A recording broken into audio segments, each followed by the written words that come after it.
That's the path I dug to the front yard, through the front yard. I cleared one shovel width worth of space. Out to the cars. This is my truck with the shovel. This is our neighbor's giant beast of a truck.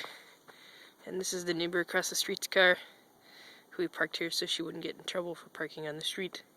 You can see the top of my neighbor's heads over there.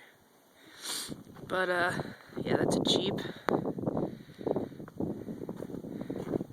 And I can't even get to the streets because they've been plowed like once, and that's it. So we only lost power for like 2 hours, so it wasn't that bad. And that's it, I guess. Our poor trash cans buried in snow. Got some awesome icicles up there though. So yeah, the snow's all the way up to my front living room window. My poor neighbors are even worse off. They got drifts like 3 feet tall. So it sucks. Welcome to Blizzard Charlotte.